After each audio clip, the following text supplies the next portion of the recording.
बिस्मिल्लाहिर्रहमानिर्रहीम। अस्सलामुअलैकुम। Welcome to my channel. उम्मीद करती हूँ आप सब खैरियत से होंगे। आपको आपके अपने चैनल पर खुशामदीद कहती हूँ। तो आज की मेरी इस वीडियो में आपको कुछ मालूमात दूँगी जो कि आपको बिल्कुल पसंद आएंगी।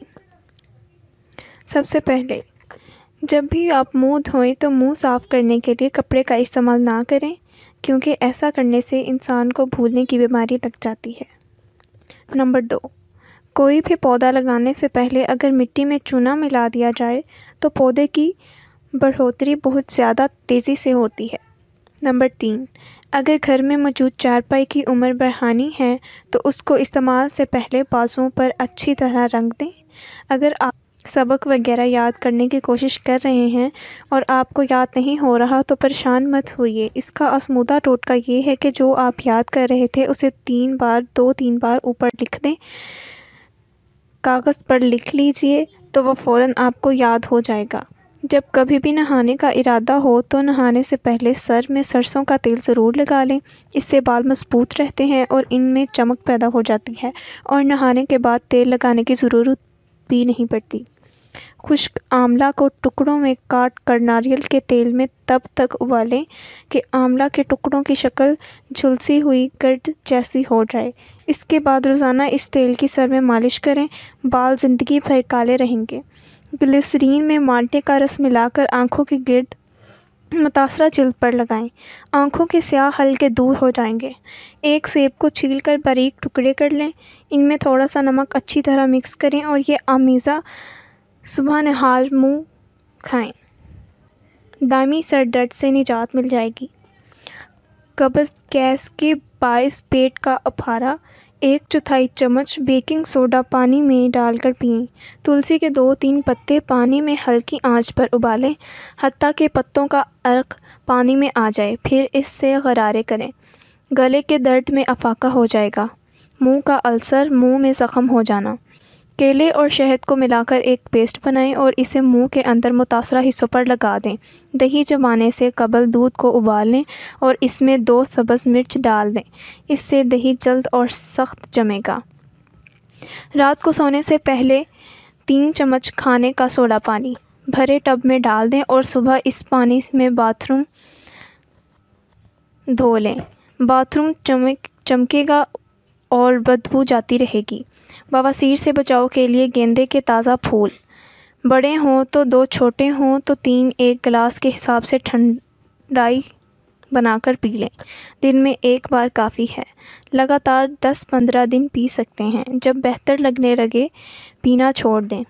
तुखम बलिंगा के बीज खाने के फ़वाइद: आर्थराइटिस के दर्द में आराम देता है, नींद को बेहतर बनाने का मुआवन है, मुख्तलिफ़ किस्म के सरतान की हिफाजत करता है, खून में शुगर की सतह को अतदाल में लाता है, आंतों की सफाई में अहम किरदार अदा करता है, मुदाफ़ाती निज़ाम को मज़ीद ताकत फराहम करता है, निज़ाम हाज़मा को बेहतर बनाने में मदद करता है। अलसी के बीज दिल के दोस्त: अलसी में मौजूदा मुफीद चिकनाइयाँ ब्लड प्रेशर कम करती हैं, जिस्म के लिए मिज़र यानी LDL को कोलेस्ट्रॉल घटाती और इमराज़े कल्ब या फौलत से बचाती हैं। एक तजुर्बे में मरीज़ों को 3 माह तक अलसी के बीज खिलाए गए तो इनमें 3 माह बाद LDL कोलेस्ट्रॉल की शरह 20% तक कम देखी गई। लहसुन में पेनिसिलिन जैसी खुसूसियात पाई जाती हैं। रोज़मर्रा खुराक में इसे ज़रूर इस्तेमाल करें। ये खांसी, नज़ला, ज़ुकाम, हाई ब्लड प्रेशर और दिल की बीमारियों से बचाता है।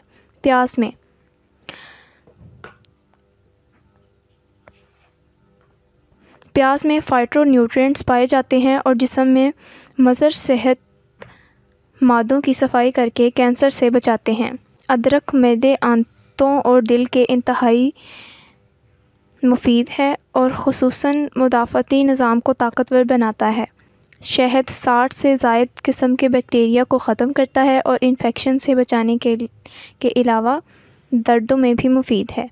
दालचीनी बैक्टीरिया और फंगस से बचाता है और शहद के साथ मिलाकर इस्तेमाल करने पर ख़ुसूसन बहुत फ़ायदा मंद है। बंद गोभी भी विटामिन C कुदरती एंटीबायोटिक है और ये बंद गोभी में बकसरत पाया जाता है। हल्दी इन्फेक्शन का बेहतरीन इलाज है और इसे जल्द पर पेस्ट बनाकर भी लगाया जा सकता है। नारियल के तेल में लॉरिक एसिड पाया जाता है जो बीमार खलियों का ख़ात्मा करता है, ख़ुसूसन वायरस से बचाता है। पुदीना ये खुश ज़ायक़ा होने के अलावा बैक्टीरिया और वायरस के ख़िलाफ़ मुदाफ़अत फ़राहम करता है। जमे गोश्त का ज़ायक़ा उम्दा करना। चंद दिन तक फ्रीज़ किए हुए गोश्त को जब पिघलाया जाता है तो सचन और बेज़ायक़ा मालूम होता है।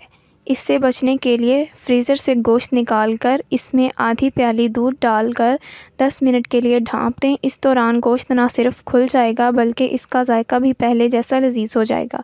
इस्तेमाल करने पर बिल्कुल ताज़ा गोश्त का मज़ा आएगा। गोश्त का अचार बनाना। अगर गोश्त का अचार बनाना चाहें तो इसमें नमक और अचार के मसालों को शामिल करके पकाएं। अब एक मर्तबान में डालकर उसका मुंह बंद करके चंद हफ़्तों तक पड़ा रहने दें। अचार तैयार है। फालतू हड्डियों का सूप कसाई कीमे के साथ अक्सर बड़ी सी हड्डी भी ज़रूर दे देते हैं। आप हर बार हड्डी फ्रीज़र में महफूज करती रहें। जब ये काफ़ी ज़्यादा जमा हो जाएं तो इनको कई घंटों तक पानी में डालकर यखनी बना लें। इसे कई चीज़ों में इस्तेमाल किया जा सकता है। दाल में पानी की जगह डालें या सब्ज़ियाँ इसमें पकाएं। कैल्शियम का ख़जाना इस सूप में मौजूद है। गोश्त अगर बू छोड़ दे तो सिरके में पानी मिलाकर गोश्त को अच्छी तरह इसमें डुबो लें। थोड़ी देर बाद निकालें तो बू ख़त्म हो चुकी होगी। पाए साफ़ करना। एक खुले मुंह वाली देचकी में इतना पानी डालें कि देचकी मुंह तक भर जाए। पानी को धीमी आंच पर रखकर अच्छी तरह उबालें। 1-2 उबाल आने पर चूल्हे से उतार लें और इसमें पाए डालकर भिगो दें। तकरीबन 5 से 10 मिनट तक यूं ही भीगे रहने दें। फिर पाए निकालकर छुरी से साफ़ करें। हैरान कुन हद तक पाए जल्द और आसानी से साफ़ हो जाएंगे। पाए की बू दूर करना। अगर पाए पकाते वक्त इसमें थोड़ा सा सफ़ेद ज़ीरा, दालचीनी और मूंग डाल दी जाए तो घर में नागवार महक नहीं आएगी और पाए भी मज़ेदार बनेंगे। सालन में से मुर्गी की बू ख़त्म करना। अगर सालन में से मुर्गी की बू गायब करना मकसूद हो तो पकाने से थोड़ी देर कबल पानी में आधा पेच मीठा सोडा मिलाकर गोश्त को इस पानी में थोड़ी देर के लिए भिगा रहने दें। कलेजी की बू दूर करना। कलेजी को अच्छी तरह धोने के बाद इसके टुकड़ों को प्याले में डालें और आधा कप दूध डालकर 15 मिनट के लिए रख दें। फिर इसको छलनी में रख दें। कुछ देर बाद पकाएं। पक कर कलेजी बहुत लजीज बनेगी और इसकी जो मखसूस बू होती है वो भी ख़त्म हो चुकी होगी। चाय कप से दाग साफ़ करें। रोज़ चाय के लिए एक ही कप इस्तेमाल करने से इस पर निशान पड़ने लग जाते हैं। इस पर टूथपेस्ट लगाकर धो लें, ये बिल्कुल नए हो जाएंगे। प्याज की बू से निजात। प्याज काटने के हाथों में इसकी बू बस जाती है। इसके लिए टूथपेस्ट की कुछ मिकदार हाथों पर लगाकर पानी से धो लें। प्याज की बू ख़त्म हो जाएगी। आज के लिए बस इतना ही। उम्मीद करती हूँ आपको मेरी ये वीडियो बिल्कुल पसंद आई होगी। सो मेरे चैनल को ज़रूर सब्सक्राइब करें, वीडियो को लाइक करें और दोस्तों के साथ शेयर करें। अगली नई वीडियो के साथ हाज़िर होंगी। तब तक के लिए अल्लाह हाफ़िज़।